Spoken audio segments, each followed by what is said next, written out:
मोदी के विरुद्ध में अगर कोई बोलना मतलब गुनाह हो गया क्या?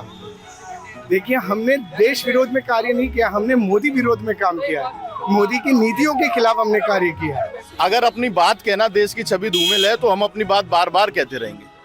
ऐसा कोई भी प्लानिंग नहीं थी, बस एक युवाओं की आवाज़ उठाने के लिए हमारे पदाधिकारी वहाँ पहुँचे थे और हमारे साथी जो राष्ट्रीय सचिव हमारे साथी थे वो सारे लोगों ने वहाँ पर प्रदर्शन किया था। और ऐसी कोई बड़ी प्लानिंग नहीं थी। बड़ी प्लानिंग होती तो बड़ी मात्रा में हजारों की संख्या में हम जाकर वहाँ प्रदर्शन करते। कोई कॉन्स्पिरेसी नहीं है, पॉलिटिकल वेंडेटा है जो पूरा ऑपोजिशन के ऊपर अनलीश किया गया है। एक उदाहरण बनाने की कोशिश की जा रही है ताकि कोई भी कांग्रेस ही नहीं, कोई भी ऑपोजिशन पार्टी, इंडिया ब्लॉक की कोई भी पार्टी या उसका युवा संगठन इस तरीके का कभी प्रदर्शन करने की हिम्मत भी ना कर सके। शर्मशार इस प्रजातंत्र को हम नहीं, आप कर रहे हैं। एआई समिट के दौरान शर्टलेस प्रोटेस्ट के मामले में आज दिल्ली पुलिस ने भारी सुरक्षा के बीच इंडियन यूथ कांग्रेस के नेशनल प्रेसिडेंट उदय भानु चिक को पटियाला हाउस कोर्ट में पेश किया। बता दें कि दिल्ली पुलिस ने उदय भानु चिक पर बीएनएस की धारा 61(2) यानी कि क्रिमिनल कॉन्स्पिरेसी सहित कुल 10 धाराओं में मुकदमा दर्ज किया है और पेशी के दौरान पुलिस ने कोर्ट से उनके 7 दिन की पुलिस रिमांड की मांग की। इस दौरान कोर्ट परिसर में इंडियन यूथ कांग्रेस के तमाम कार्यकर्ता भी मौजूद थे। उन्होंने दिल्ली पुलिस की इस कार्रवाई के खिलाफ नारेबाजी की और इसे तानाशाही बताया। जब मोदी डरता है पुलिस को आगे करता है, जब मोदी डरता है पुलिस को आगे करता है। मोदी जो है तानाशाही कर रहा है।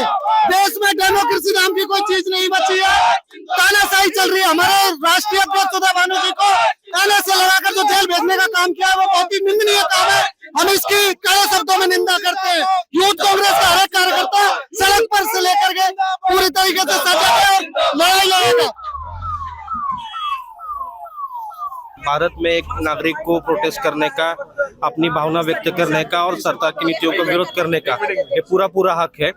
और इस लड़ाई में अगर इस देश में अगर ऐसा हमें लग रहा है कि देश में लोकशाही बची नहीं है, ये अंग्रेजों के ज़माने का अभी शासन चल रहा है और अंग्रेज इस देश चला रहे हैं, इस तरह का व्यवहार ये भाजपा सरकार कर रही है, इसका कड़ा विरोध हम करेंगे और देश भर में हम लोग इस मुद्दे को उठाएंगे और पहुंचेंगे। हमारी मांग क्या थी?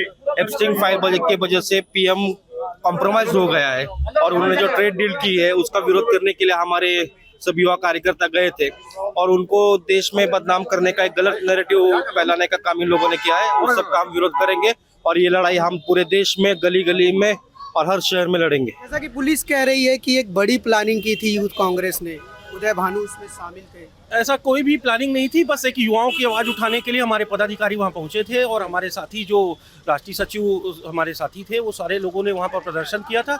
और ऐसी कोई बड़ी प्लानिंग नहीं थी। बड़ी प्लानिंग होती तो बड़ी मात्रा में हजारों की संख्या में हम जाकर वहाँ प्रदर्शन करते। गिनती के 10 लोग वहाँ पहुँचे थे और उन्होंने अपना जो रोष था उसे जाहिर किया कि युवाओं के साथ आज जो बेरोजगारी कंडीशन में किसान इतना परेशान है, पूरे देश का युवा परेशान है और एक तरफ मोदी बड़ी बड़ी बात करते हैं और दूसरी तरफ आज वो पीएम ट्रंप से, जो अमेरिका के राष्ट्रपति ट्रंप है, उनसे कॉम्प्रोमाइज्ड है। उनकी बातों को मानकर ही इसके पहले ऑपरेशन सिंदूर में उन्होंने समझौता किया था। साथ में आज जो इतनी बड़ी डील हुई है, ट्रेड डील हुई है जिसमें 18% के टैक्सेस बढ़ा दिए गए, 3 से 18 हो गए और मोदी जी कहते हैं कि ये बहुत बड़ी उपलब्धि है, तो इसका विरोध करने ही ये युवा वहाँ पहुँचे थे। मैं इस बात पूरे देश के युवाओं से कहना चाहूँगा कि ये यूथ कांग्रेस की लड़ाई नहीं, ये पूरे देश के युवाओं की लड़ाई है। सारे देश के युवा सड़कों पर उतरे और इस प्रधानमंत्री को बताएं कि युवाओं की ताकत क्या है। और इस देश का जो प्रधानमंत्री घमंड में है, जिस तरीके की उनकी भाषा है, उन्होंने नंगी शब्द का बात उत्तर प्रदेश के एक मेरठ में कही है कि नंगी कांग्रेस, तो उन्हें इस बात का जवाब भी मिलना चाहिए कि वाकई में इस देश का युवा जब सड़कों पर निकलेगा तो फिर कोई प्रधानमंत्री, कोई इस देश का कोई रक्षा मंत्री या कोई भी बड़ा मंत्री जनता से बड़ा नहीं है। इस बात का जवाब उन्हें मिलेगा। अगर अपनी बात कहना इस देश में जुर्म है तो ये जुर्म हम बार बार करेंगे। जिस तरीके की भाषा का मोदी जी ने, आपने अभी भाषण में सुना होगा, इस्तेमाल किया है जो उनकी बौखलाहट बताती है। अगर हम अपनी बात जंतर मंतर से कहते हैं तो उनके कानों तक नहीं पहुंचती। हमें वो तरीका तो ढूंढना पड़ेगा जिससे हमारी बात उनके कानों तक पहुंच सके। किसी भी व्यक्ति को हार्म नहीं किया गया है। जो भी धाराएं लगाई गई हैं सब झूठी धारा है। जबरदस्ती हमारे राष्ट्रीय अध्यक्ष जी को 4 दिन के लिए, पहले जब उनको लेके गए थे कल कांग्रेस कार्यालय से, तो उनसे सिर्फ बातचीत करने के लिए लेके गए थे, फिर उन्होंने बिना बताए उनको वहाँ बिठा लिया। ये तानाशाह जो सरकार है, इसको ये लगता है कि हमारा आगे का जो मूवमेंट है वो थम जाएगा। पूरे देश में वार्ड वाइज, ब्लॉक वाइज पुतले जलेंगे और संघर्ष उग्र से उग्र होता जाएगा। जब तक हमारे राष्ट्रीय अध्यक्ष जी को आप रखेंगे हिरासत में, तब तक लगातार आंदोलन होता रहेगा। सर पुलिस का कहना है कि उन्होंने देश की छवि धूमिल करने की काम किया है ये प्रोटेस्ट से। अगर अपनी बात कहना देश की छवि धूमिल है तो हम अपनी बात बार बार कहते रहेंगे। मोदी के विरुद्ध में अगर कोई बोलना मतलब गुनाह हो गया क्या? देखिए, हमने देश विरोध में कार्य नहीं किया, हमने मोदी विरोध में काम किया है।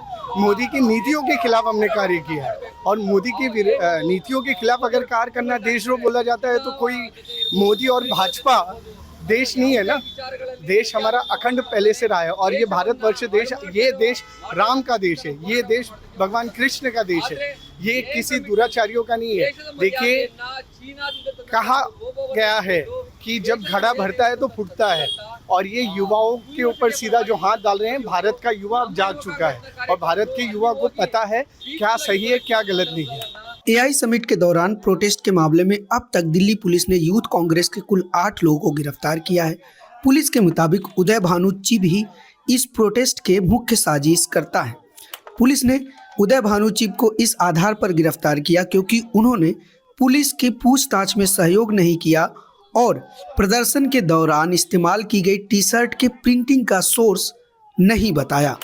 कोर्ट में सुनवाई के दौरान दिल्ली पुलिस ने उदय भानु चिब के 7 दिन के पुलिस कस्टडी की मांग की ताकि इस प्रोटेस्ट के पीछे की कॉन्स्पिरेसी और उसके फंडिंग की जांच कर सके। हालांकि उदय भानु चिब के एडवोकेट ने इसका विरोध किया, जिसके बाद कोर्ट ने 4 दिन की पुलिस कस्टडी दे दी है।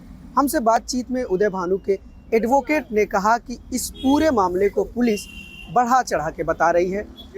कोई ग्राउंड्स है ही नहीं, कस्टडी देने का तो कोई मामला ही नहीं था, लेकिन दी गई है। मांग तो ये 7 दिन की रहे थे, कोर्ट की खुद ऑब्जर्वेशन है उसमें। 7 दिन की कस्टडी ऐसे मामले में किस लिए, जब ऑलरेडी मतलब आप पहले 4 दिन की कस्टडी बाकी की उसकी ले चुके हैं जो वहाँ पे थे। ये तो वहाँ प्रोटेस्ट साइट पे थे भी नहीं और ना ही इनका दूर दराज से कोई लेना देना उससे। लेकिन एक युवा संगठन के, देश के सबसे बड़े युवा संगठन के आप राष्ट्रीय अध्यक्ष हैं और आप ऑपोजिशन में हैं, तो आपको उठाया जाएगा, आपके ऊपर स्टेट क्रैकडाउन होगा और इस तरीके से हरासमेंट होगी। एफआईआर की कॉपी आपको मिली है क्या? अभी तक नहीं मिली। कोई कॉपी नहीं मिली, क्यों नहीं मिली एफआईआर की कॉपी? क्या बोल रही है? ये तो आपको पुलिस से पूछना चाहिए, वो ज़्यादा अच्छे से इसका जवाब दे पाएंगे। लेकिन अगर मुझसे पूछेंगे तो मैं तो यही कहूँगा कि आज तक मैंने 17 साल की अपनी वकालत में मैंने ऐसा कोई मुकदमा नहीं देखा कि जहाँ पे एफआईआर की कॉपी के लिए इतनी जद्दोजहद करनी पड़े। मतलब ओपन कोर्ट की डायरेक्शंस होने के बावजूद, मतलब कोर्ट में लास्ट हियरिंग में डायरेक्शंस दी गई कि इनको कॉपी सप्लाई करिए, उसमें उन्होंने हामी भरी, उसके बावजूद उन्होंने कॉपी सप्लाई नहीं करी। We went to the police station, we met police officials and then also they denied, they said कि नहीं, we can not give, orders are such and we cannot give the copy. So we filed an application. To that they are saying we'll give a reply, but we will not give the FIR copy, will not give the remand note, will not give the the grounds of arrest. So they are blocking, they're trying to block our legal remedies.